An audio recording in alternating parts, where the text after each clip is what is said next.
Between 1946 and mid-1967, the Unitarian Universalist Association, or most of that time, the American Unitarian Association, designed and ran the most effective outreach missionary program in our movement's long history, the Fellowship Movement.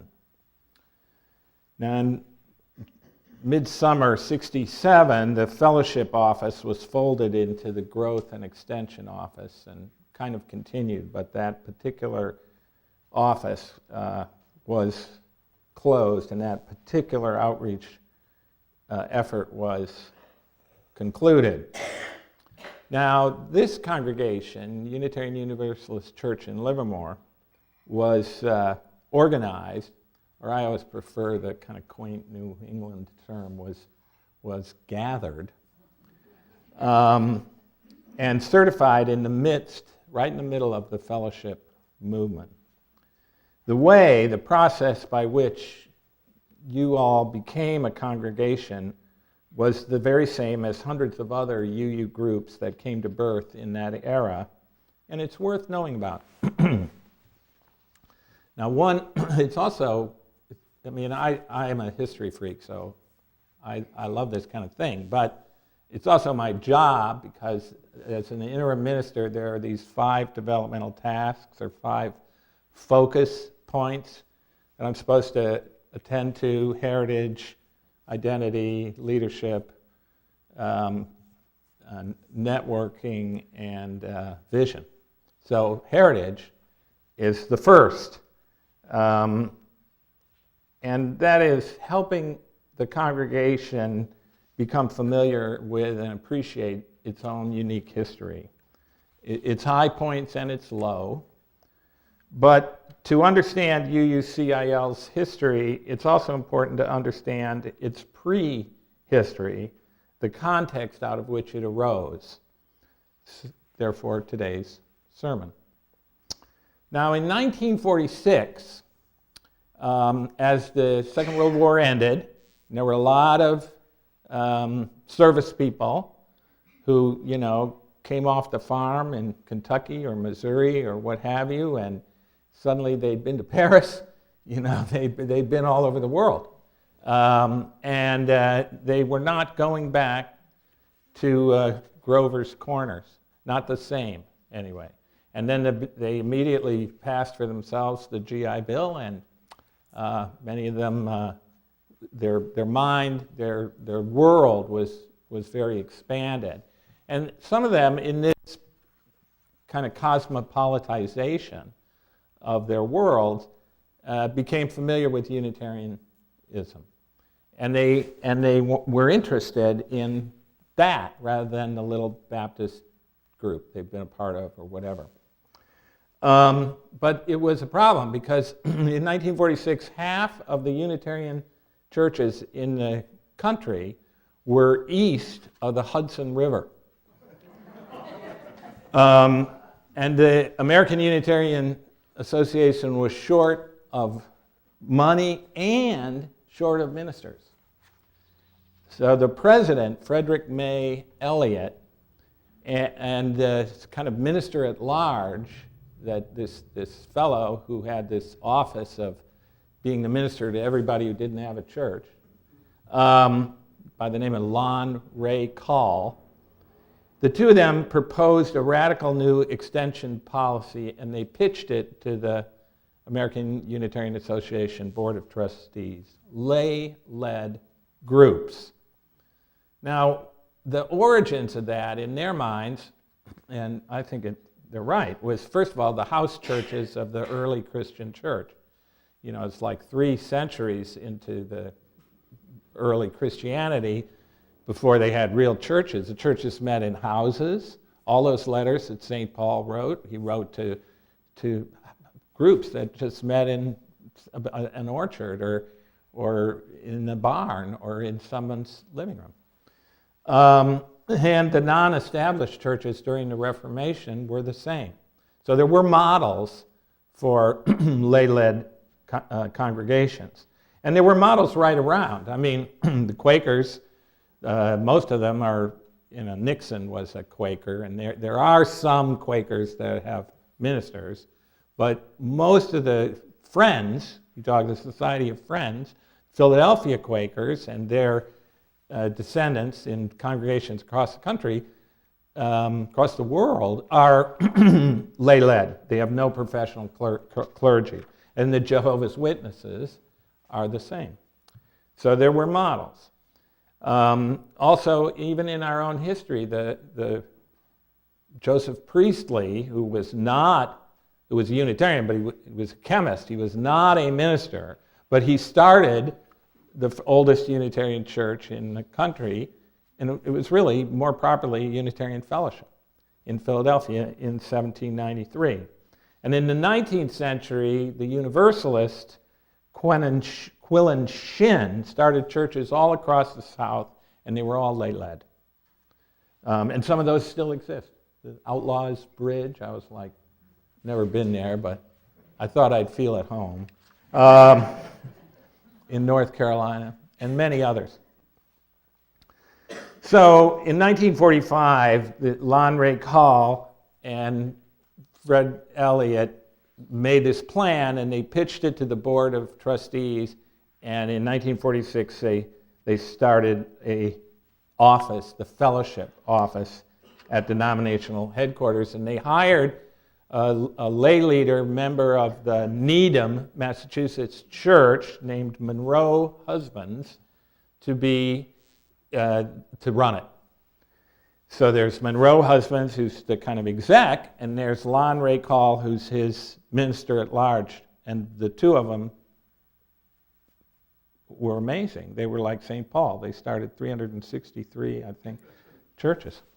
And how'd they do it? Well, there was this, just as there is today, the Church of the Larger Fellowship. There was that Church of the Larger Fellowship, which many of you know, I suppose. It kind of services people who are out in the prairie.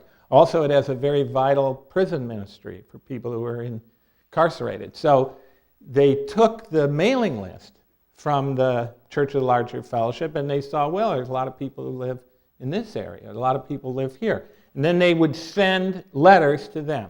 Also, they would run ads in the paper that basically said, Unitarianism, anybody? Organizing meeting on this day in this place. And then they started, Lon Ray Call or Monroe Husbands would go to these places where these organizing meetings were. He'd say, okay, here's what you got to do. Da-da-da-da. All you needed was 14 people if they had 14 people who were generally in sympathy with Unitarian principles, then they could start. And they had to incorporate, according to the state and so on, but they focused their outreach into college towns and out west, around here. So the first fellowship was in Stillwater, Oklahoma. Beaumont, Texas was next. The San Gabriel Valley down in LA. Ames, Iowa. And they would often outreach to college towns, places like Davis, and so on. And there were also another model. They would spin-offs. So there would be, like in Walnut Creek, there were a lot of members of the San Francisco church or the Berkeley or Oakland church who lived in Walnut Creek. They said, well, we have enough there. Maybe we could start a spin-off in Walnut Creek, in San Rafael. There were a lot of people in the San Francisco church who lived in Marin. Say, well, maybe we can start our own little group. This was especially effective in Denver and Dallas, Vancouver, BC, and Washington, D.C. There's about a dozen churches that A. Paul Davies is the legendary minister of All Souls Church in Washington, and he was just tireless. He'd preach, he'd run stuff, then he'd go out to one of these little fellowships and spend Sunday afternoon and evening. What a missionary. Anyway, Monroe Husbands' travels, he was kind of like the Johnny Appleseed of Unitarianism. He went all over the country, and he was constantly on the road.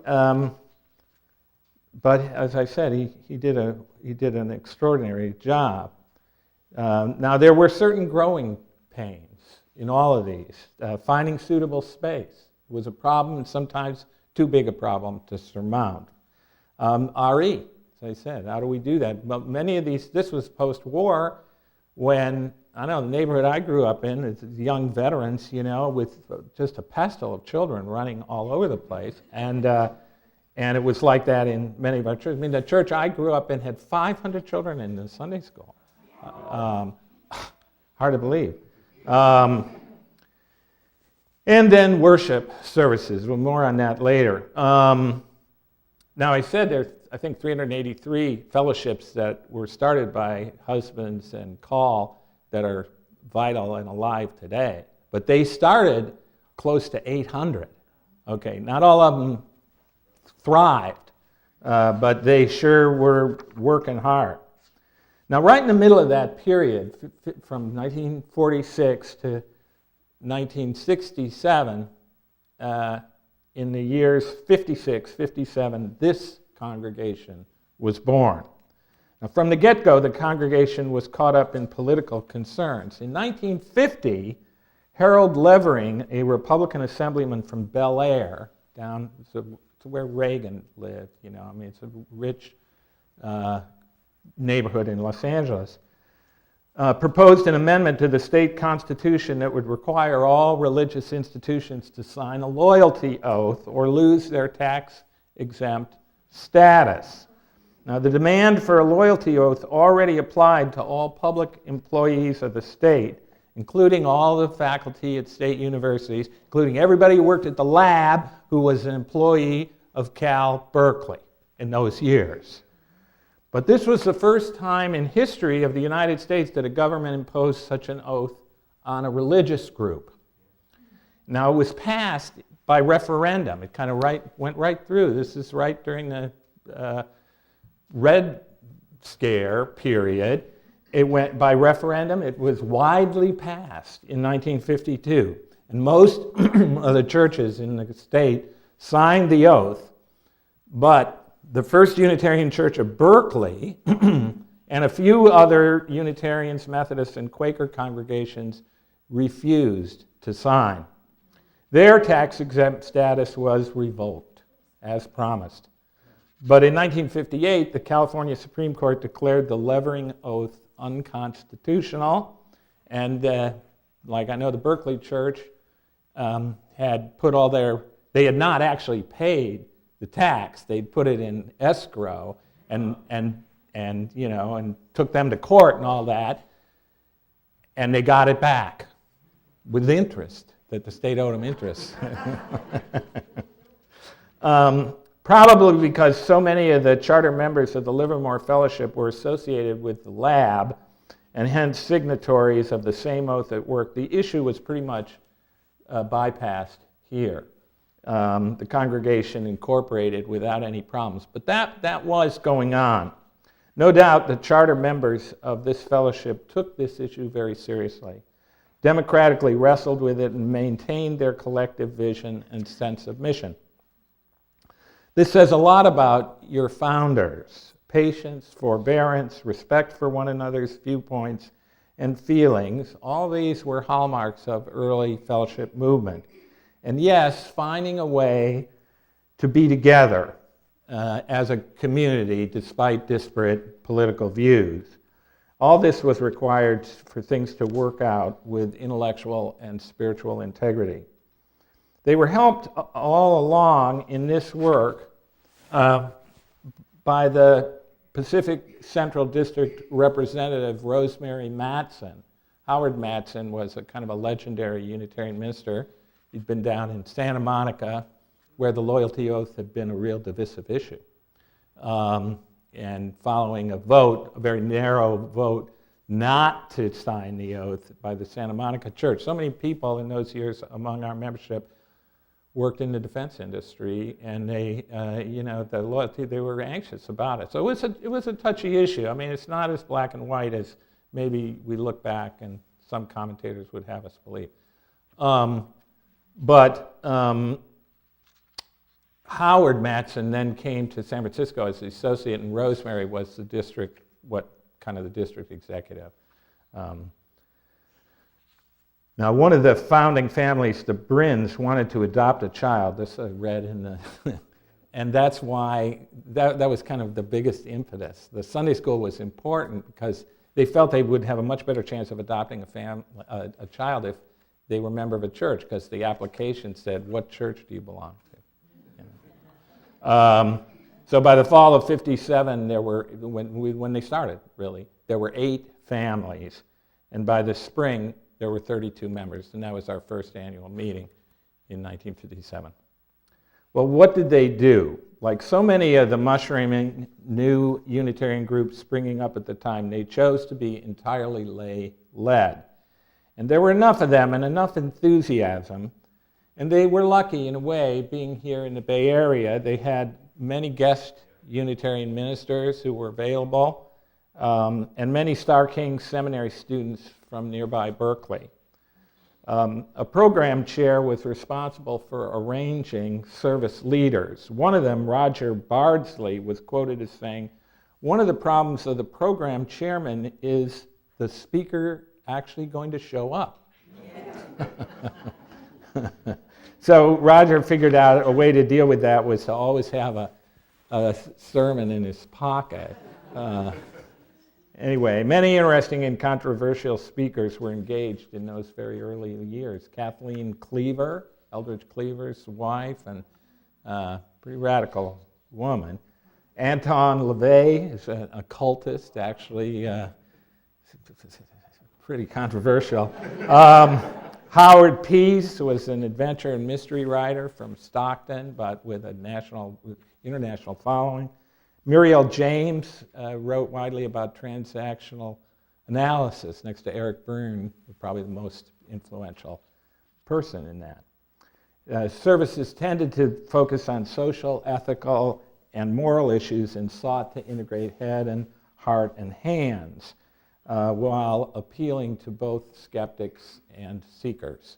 I think we still try to do that, and I think we do a pretty good job.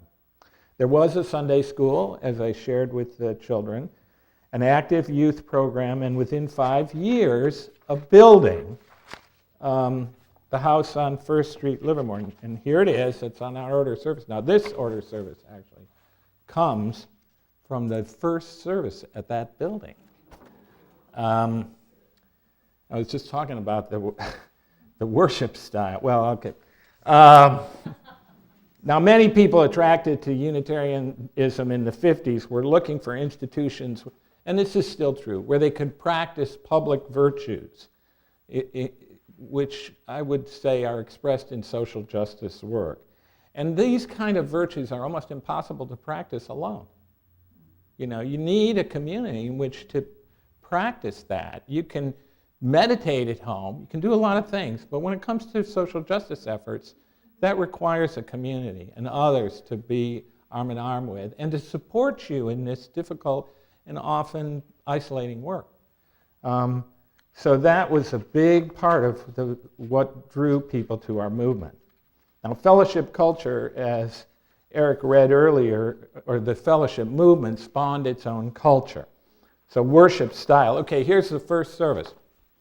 There was a prelude. Where's Wendy there? There was a prelude.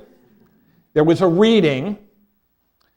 There was a quiet music for meditation. So 2/3, so already it's music. Then there was a sermon. And then there was a postlude. So that is a pretty sparse service, you know. And my experience of the sermon in these fellowships at certain times, very, very sparse. Very intellectual. I mean, I was ordained by the Los Gatos group, and they would go, you know, they'd start, they wouldn't light a chalice or anything like that. They'd introduce the guest speaker. I mean, the first time I ever went there was a guy from Stanford who spoke on orthomolecular psychiatry, which is curing illness with massive doses of vitamins, okay? That's what he talked about for about 30 minutes, and then there was questions, And then somebody said, okay, and they passed around clipboards, and you could sign up for this or that, and it was over. But this service, now I usually try to put a little quote at the top of the order of service that it's Edwin Markham quote, and I chose it because it was on this dedication of your first church. So, anyway, highly intellectual worship style. And there were issues, too. The politics of passing the plate. In those early years, you don't even talk about money. And, it's a problem if you need money. But no, you never talk about it. If they did anything about it, it was in back. And there might be a note on the bulletin, if they had one, that said, contributions are accepted in the basket in the rear. And now, I don't know about Victor Goff, the first preacher at the First Street Meeting House, but because it's not listed, talkback. But you know what I mean about a talkback? This is where, right integrated into the sermon, it's not a separate thing. It's like the minister gets to get amen, okay? And then, now we'll have a talkback. Are there any questions or comments, And it could sometimes be adversarial. A lot of times. So when I'm pretty good at doing talkbacks, but what I always say nowadays is, this is not find the flaw. This is an opportunity to share your own insights generated by what has been brought forth already, okay? Or personal experiences that may amplify what's been said. Not to criticize it, but how could you be so dumb? Which I've... Holly Ulbrich also says there's this flat earth humanism. My colleague Christine Robinson prefers to call it Shiite humanism. And it's kind of what she meant by that is a fundamentalism of the left. It's not anti-humanist. It's just that a humanism that rejects all other theologies as being somehow dumb or naive or out of date, And there's a certain air of superiority. Kind of reminds me of Beacon Hill, where they just kind of tended to look down on any, body who might have mystical or transcendentalist ideas. There also had to deal with a lot of come-outers who rejected even the idea of religion.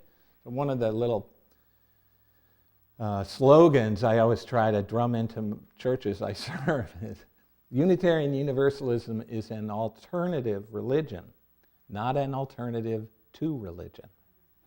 Okay?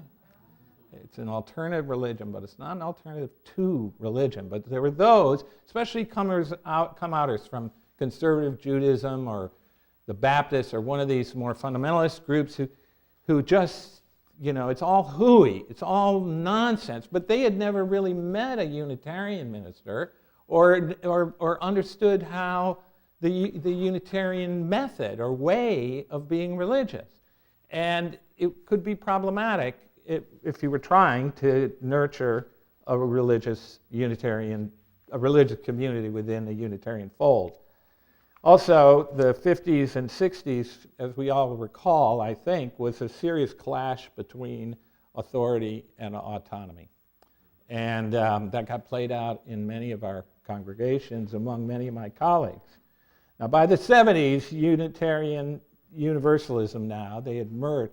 It's funny, this movement, 46 through 57, or 67, in the middle of that, or 2/3, 3/4 of the way through, 61, the Unitarians and Universalists merged. But this outreach had been strictly Unitarian, but it was very successful, and so other denominations were curious, and they sent representatives to the UUA, and they studied it, and the Methodists, the Presbyterians, several groups. But only one other group adopted, and that was the Universalists. And wouldn't you know, a few years later, they merged. And by the 70s, we had recovered, by and large, our respect for the sacred, the transcendent, and for expressing dimensions of being other than just intellectual. The other fellowship or issue that we talked about, or Holly writes about, is newcomers in growth, this ambivalence to growth. I served this little fellowship in Connecticut in West Reading, and it was right off Route 7, which goes from Norwalk to Danbury. 220,000 cars a day drove by that intersection. It was 1.5 tenths of a mile, whatever that is, from Route 7. But the members refused to put up a sign that said Unitarian. Oh, it's tacky, we don't want that. This doesn't fit in Connecticut, So, attachment to small size, ownership, and intimacy. And that's, I like those things too, but they might be balanced with other needs. And a resistance to change and the financial responsibilities that come with growth. If you're growing, maybe you need more space. Maybe you need to cough up more money to make more space and all that. But smallness has plenty of disadvantages. It can be precarious. You have to deal with burnout, with loss, little congregations, and they lose their top 2 pledgers, and they're in crisis. And I can tell you that happens. And this issue of not enough critical mass to kind of get on a roll. Now, Unitarian Universalism does not proselytize, and sometimes that's a problem when you're trying to grow. But we do have an obligation to welcome the stranger. Religious faith is not a private matter, not if you're serious about what you do. Now, attitudes toward clergy. We have our movement always has had a strong libertarian streak. Come-outers reacting against authoritarian clergy, and you also had this issue of backdoor ministers, she calls it, which often turns out badly, which is some guy in the neighborhood who had a seminary degree, kind of comes in part-time, but he's not really a Unitarian. He's not really that sharp. That's why he's not working. And it happens. And you kind of had that here with this William Charlton in 69-70. He served for a year and a half. And more on that in my next segment. But he didn't stay forever. And also, the joke among ministers is that congregations, fellowships tend to crucify their first minister. They expect them to do everything. And, that's really not the model. It's a shared ministry model, but it's hard to introduce that sometimes. Now, the Livermore Fellowship did not avoid becoming a church, but many did. Again, more on that next time. But the transition from Livermore Unitarian Fellowship to UU Church of Livermore, that did not come like easy. Usually, though, the fight was, what do we get first, a minister or a building? And you got a building. But the statistics say you're better off getting the minister first. But anyway, there were ways to kind of jumpstart that. They had a minister on loan program where congregation, West Reading Church that I went and served in Connecticut, had Burton Carley from Memphis came up for 6 weeks. Memphis paid his salary. I think they got a little help from Boston, but it was a mission from the Memphis congregation, and a good thing. And they did that in many places. Santa Fe had the Sudbury, Massachusetts minister came out. So that minister on loan was a great program. And then the visiting ministers, which you had, who came regularly and kind of goosed you into, it would be okay to have a minister. 50 years after the end of the fellowship movement, 40% survived, 323 with at least part-time ministry. There are more that have no ministry. And over half in the Pacific Central District were fellowships, started as fellowships. There were only, in 1946, there were only 6 Unitarian churches in what's now the Pacific Central District. 6. Kensington, Oakland, Sacramento, San Francisco, San Jose, and Stockton. That was it. Now, you know, I think Santa Rosa, Walnut Creek, and Palo Alto are all bigger than any of those, you know, and they were all fellowships. It's worth keeping in mind that many of the issues congregations born in this era struggle with are systemic. They're not totally unique. Well, my conclusion, you have a radical, inspiring legacy here, and this group did not come to birth, you know, ex nihilo, out of nothing. It didn't just happen. It was the result of thousands of hours and many gifts of members' physical and financial resources. In a couple of months, I will pick up the UUCIL story by sharing some of the harrowing and not so harrowing adventures of the congregation's early vagabond years and pre-ministerial years. My efforts will be made simpler with your help. After Christmas, I'm going to put some butcher block paper in the Dot Green room with a timeline, and people are going to add to it, including Sharon, who's... Anyway, this is all designed to help you all understand and appreciate what makes this place special and unique so that you can keep on keeping on with the same vitality and the same commitment to high ideals that brought the congregation to birth 60 years ago. So may it be, and may blessings abide. Namaste.